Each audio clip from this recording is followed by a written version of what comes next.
안녕하십니까. 이유군의 주식사냥입니다. 자, 오늘 12월 6일입니다. 자, 오늘 같은 부분은 여러분들께 말씀드릴 건 이제 아이테오젠의 악재, 우리가 어떻게 바라봐야 될 것이고, 이제 바이오 섹터 투심이 악화된 가운데 이제 끝났다고 봐야 될 것인지 오늘 살펴보는 시간 갖도록 하겠습니다. 일단 아이테오젠이 어제 그 새벽 우리나라 시각으로 어제 새벽에 이제 기사가 나왔었어요. 그래서 아이테오젠의 이 독일에서 키트루다 SC 제형에 대한 판매 금지 가처분이 이루어졌다라는 내용이었고요. 그래서 어제 사실은 그래도 장 초반만 해도 그렇게까지 악재로 비춰지지 않는 모양새였어요. 근데 9시 반부터 투심이 약화되면서 완전히 이제 아이테오전이 15% 가까운 하락세를 보여줬습니다. 뭐가 문제냐는 거죠. 뭐가 문제냐? 아이테온이 가지고 있는 RTB4를 적용한 키트루다, 머크의 키트루다 SC에 대한 판매 금지 가처분이 이루어진 겁니다. 이게 S세 제형이라는 것은 기존의 IV라고 정맥 주사에 비해서 어떤 이 자가 투여도 가능하고 그다음에 더 빠른 흡수가 이루어지기 때문에 어떻게 보면 치료 어떤 기술로서는 어떤 도움이 될 수 있는 효율적인 어떤 이 항암적인 역할을 할 수 있는 역할을 가지고 있는 형태인데 지금 이 SC 제형에 대한 어떤 부분에 대해서 기술을 가진 회사가 아이테오젠과 이 지금 화두가 되고 있는 할로자임 이거든요. 근데 이제 할로자임 같은 경우는 어쨌든 지금 미국에서도 지금 머크한테 이런 특허 분쟁을 좀 걸어놓은 상태이고 그 다음에 지금 전방위적으로 유럽을 비롯한 전 세계적으로 거의 지금 걸어놓은 상황인 것 같습니다. 그 중에 하나가 독일인데 독일 같은 경우는 이 할로자임이 제기한 이 판매 금지 가처분 소송을 인용을 한 겁니다. 그래서 이 법원이 키트루다 SC가 결과적으로 할로자임 유럽 특허를 침해할 소지가 있다라고 본 거죠. 그래서 지금 머크 같은 경우는 다시 독일 특허청에 할로자임의 이 만든 이 엠다제라고 하는 이 어떻게 보면은 SC 제형의 기술을 특허 무효 심판을 제기를 한 상황이기 때문에 머크 측에서는 상대적으로 굉장히 강력하게 반발하면서 또 이 항소를 할 것으로 보여지고 있습니다. 중요한 거는 뭐냐면 이 판결이 어떻게 보면은 뭐 어떤 의미를 가지고 있냐라고 봤을 때 우리가 알아야 될 건 뭐냐면 이 판결 자체가 예비 판결인 거지 본 판결은 아닌 거예요. 그러니까 키트루다 SC가 지금 직접적으로 이 엠다제의 특허, 즉 할로자임이 만든 엠다제 특허를 침해하는 건지에 대한 최종적인 판단이 아니기 때문인 거고 독일 같은 경우 좀 구조가 좀 특이하다고 해요. 독일 같은 경우에는 일단은 일단은 상대방의 그런 신청을 가처분 신청을 해놓으면 일단 구조적으로 일단 오케이 너네 말을 들어줄게 접수를 먼저 한다고 해요. 그렇기 때문에 이게 어쨌든 지금 뭐 판매 금지 가처분 신청이 내려졌다라는 부분에 있어서 일단은 그렇게 노출될 수밖에 없는 거죠. 이게 예비 판결이니 뭐 이런 얘기가 아니라 일단은 그 키워드 자체가 그렇게 SC 제형 판매 금지될 수 있는 거 아니야라고 하는 부분에 꽂혀서 나올 수밖에 없는 거죠. 근데 중요한 거는 이거는 본 판결이 아니다. 두 번째는 이 독일에 대한 부분이 아까 말씀드렸던 대로 독일이란 국가 하나에서의 어떤 특허권에 대한 어떤 분쟁에 대한 부분이고 그 다음에 독일 자체도 어쨌든 이런 아까 말씀드렸던 이 법원의 어떤 이 판결 구조 자체가 조금 다르다. 일반적인 판결과 다르다는 부분라는 것을 우리가 염두에 둘 필요가 있다라는 겁니다. 그래서 중요한 거는 사실 이제부터는 이거를 그러면 어떻게 봐야 될 것이냐. 이게 머크와 할로자임의 특허 분쟁이 사실 미국에서 계속 진행이 됐었고 실질적으로 할로자임이 지금 패소하는 경과로 흘러가고 있어요. 그렇기 때문에 할로자임 입장에서는 어떻게든 이 부분에 대해서 제지를 하고 막아야 되는 그런 상황이다라고 생각할 수 있습니다. 그런 상황에서 독일이 어떻게 보면 그 미끼를 낚아챈 거죠. 미끼를 물어버린 거죠. 그러니까 할로자임 입장에서는 이제 이번 계기로 해서 더 공격적인 어떤 이 푸시가 이루어질 가능성은 있다. 하지만 머크 자체가 뭐 그렇게 약하고 뭐 부실한 회사가 아니고 글로벌 빅파마기 때문에 이런 부분에 있어서 적극적으로 어떻게 해소하고 해명하려고 하면서 분쟁을 다시 이제 무마시키려고 할 것이다라는 생각이 듭니다. 그래서 아이티오전 역시도 일단은 이번 문제가 본인들의 이 문제가 아니다라고 하는 부분들, 그리고 할로자임이 전략적 압박 수단으로서 민사 가처분을 활용한 것이다. 그러니까 지금 이 미국에서의 할로자임과 이 머크의 아까 말씀드렸다시피 특허 분쟁이 이루어지는 가운데 할로자임이 지금 어떻게 보면 패소한 쪽으로 가고 있단 말이에요. PGR도 게시되고 있는 상황이고 머크 쪽의 입장을 들어주려고 하는 부분이 보여지니까 할로자임 입장에서는 어떻게든 공격을 해서 이 부분에 있어서 어떻게 중대를 이끌어내려고 하는, 즉 머크가 적극적으로 이거 참여를 해서 합의를 어떻게 만들려고 하는 그런 상황이 아니겠느냐라는 생각인 거죠. 그렇기 때문에 아이티전도 이거는 어떻게 보면 한 전략일 뿐이다. 그리고 독일에서 특허가 유효하다는 가정하에서의 팀의 여부만 판단하는 거고, 또 독일의 어떤 이 법에 대한 구조, 판단하는 구조 자체가 또 독특한 어떤 그런 상황이 있기 때문에 그렇다라는 부분들을 어필을 하고 있습니다. 그래서 일단은 아이테오젠과 머크의 입장을 좀 비춰봤을 때는 일단은 단순 노이즈라고 보여지고요. 어쨌든 어 독일에서는 뭐 독일에서만 얘기가 나오고 있는 거지 다른 나라에서는 그런 얘기는 아직까지 뭐 접수되지는 않고 있는 상황이고, 그렇기 때문에 아이테오젠의 이런 이 이슈 자체가 아이테오젠의 근본적인 어떤 펀더멘탈 자체를 흔들릴 수 있는 부분인 것인가 라고 봤을 때는 그렇지는 않을 것이다 라는 부분인 거죠. 그래서 여전히 머크와의 어떤 이 파트너 사이 이 서로의 협력 관계는 유지되고 있고 계속적인 마일스톤을 받고 있고, 이런 어떤 SC 제형에 대한 부분들이 여전히 다른 빅파마들로부터 기술 수출에 대한 가능성이 여전히 살아있는 부분이죠.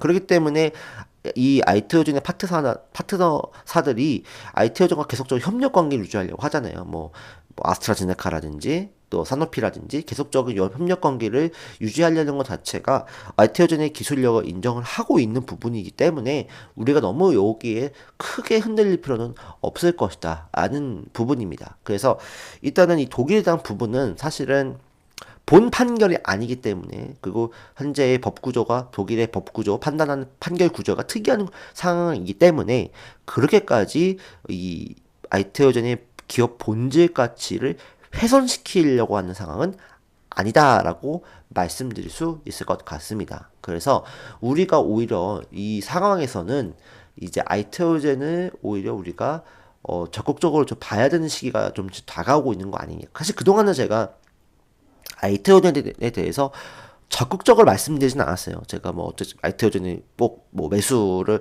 해야 된다, 뭐 중요하다 이렇게 말씀드리진 솔직히 않았거든요. 근데 아이테오젠이 이제 이런 어떤 이 악재가 점점 희석이 되면서 저는 아이테오젠에서 계속적으로 어떤 추가적인 어떤 모멘텀은 또 만들어낼 것이다라고 생각을 합니다. 그렇기 때문에 아이테오젠이 어쨌든 악재가 조금씩 나오면서 주가가 하락을 한다면 저는 오히려 매수의 기회가 될 수 있다. 그 다음에 아이테오전 같은 경우는 이제 다음 주 월요일죠. 8일 날에 이제 주주총회를 실시를 하죠. 왜냐면 이제 코스닥에서 코스피를 이전 상장하는 것에 주주들의 동의를 구하는 임시 주총이 이루어지게 됩니다. 그렇게 되면 이제 빠르면 1월에서 2월 정도에는 이제 어떻게 보면 이전 상장 절차를 밟을 것이고, 그러면 뭐 내년 초 정도에는 이제 코스피 이전 상장이 이루어지게 될 건데, 그러면 코스피 이전 상장하는 가운데서 이런 부분들을 계속 끌고 갈 것인가, 아이티오젠 입장에서도 부담이 될 수밖에 없어요. 당장 다음 주 월요일 날에 임시 주총에서 얘기 나올 겁니다. 독일에 대한 법 어떻게 할 거냐 이렇게 얘기 나올 수 있어요. 그럼 주주들이 어떻게 반발을 하겠죠. 그러면 아이티오젠 입장에서는 잘 모르겠습니다라고 얘기할 게 아니라 어떻게 하면 자기네들이 더 좋은 어떤 얘기를 할 수 있겠죠. 앞으로는 어떻게 하면 더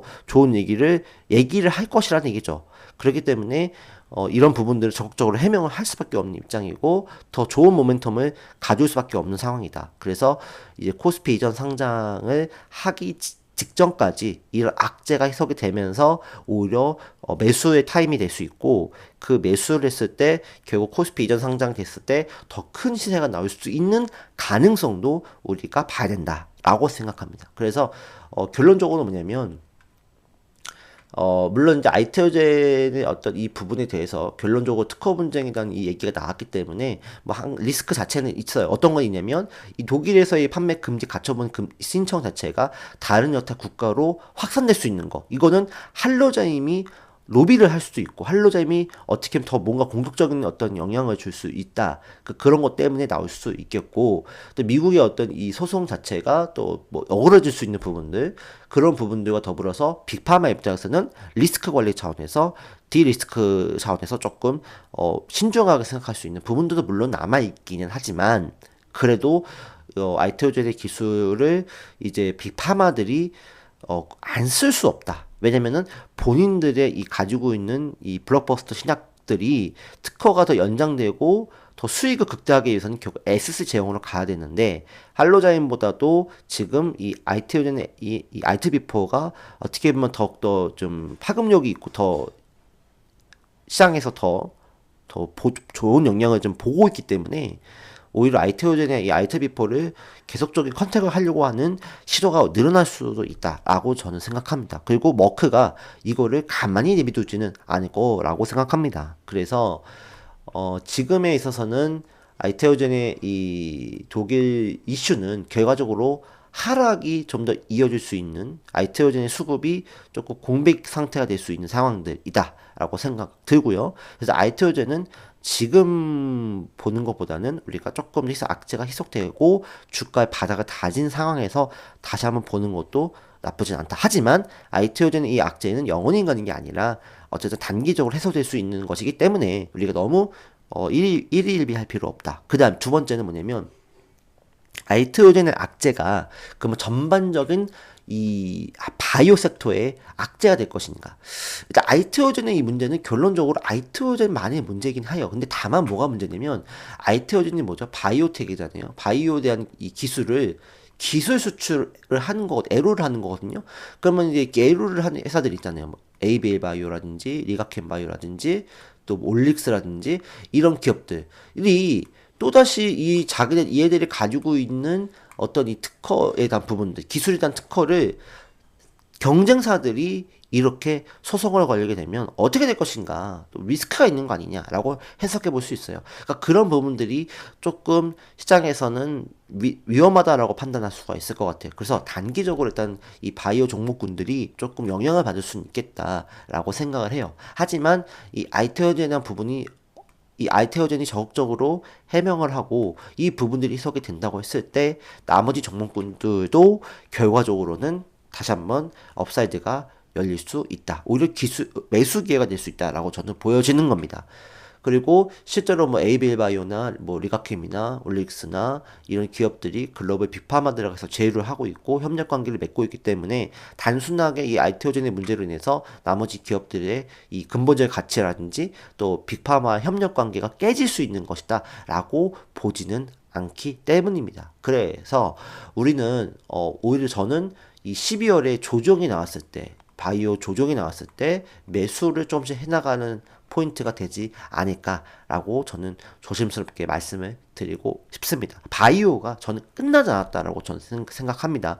그 다음에 아이테오젠이 조금씩 좀 어려워 보이는 상황에서 나머지 기업들의 모멘텀이 더 출현될 가능성이 높습니다. 그리고 시장 거시적인 상황 자체가 뭐 금리 인하에 대한 긍정적인 기대, 그 다음에 유동성 확대, 또 국내적으로는 코스닥 시장에 대한 정부 정책을 통해서 활성화시키려고 하는 부분들. 그러다 보면 결론적으로는 이 코스닥 상위권을 차지하고 있는 바이오 업계는 더욱더 올라갈 수 있는 상황들이 있다. 그래서 조금만 이 분위기가 해소가 되면 저는 바이오 장세가 한 번 더 다시 더 추가적으로 나올 수 있다. 저는 그렇게 판단을 합니다.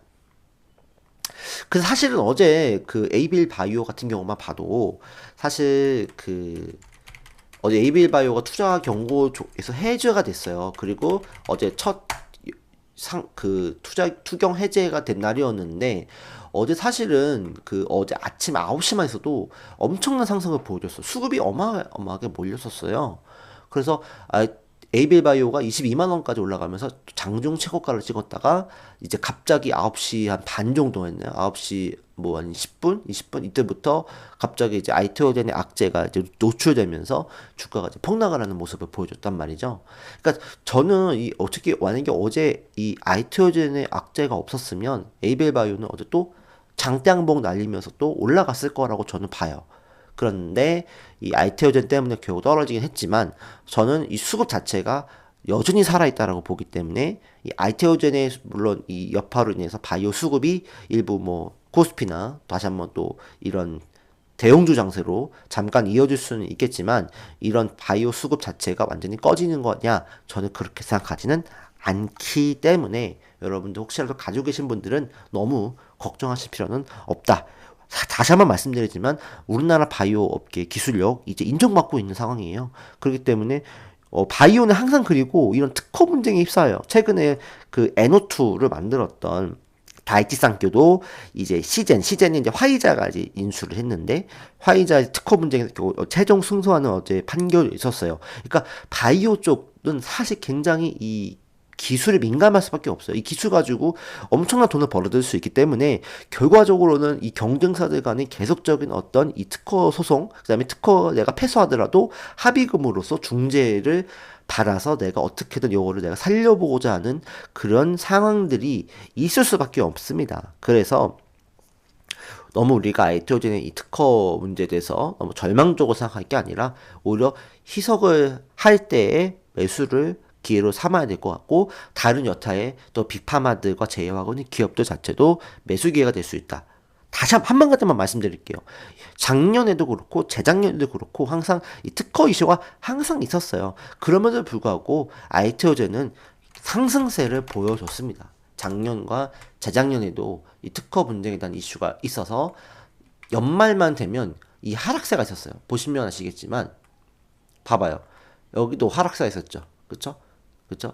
2024년도 그 다음에 2023년도에도 악재가 있었고요. 그래서 제 생각에는 이런 악재가 있음에도 불구하고 우상향을 유지를 했거든요. 그러니까 오히려 이런 하락을 보여주더라도 또 저는 다시 한번 V자 반등을 통해서 다시 한번 위로 업사이드가 나올 수 있다라고 생각합니다. 아이테오젠 기술 자체가 우리나라 전 세계에서 가장 많이 팔리는 항암제 최대 매출을 가지고 있는 머크 기술 수출을 한 거예요. 머크 자체도 이렇게 됐을 자기에게 영향을 주기 때문에 절대로 이거를 가만히 묵과하거나 소극적으로 대응하지는 않을 겁니다. 그래서 우리가 이 부분들을 한번 꼭 살펴볼 필요가 있다라고 생각합니다.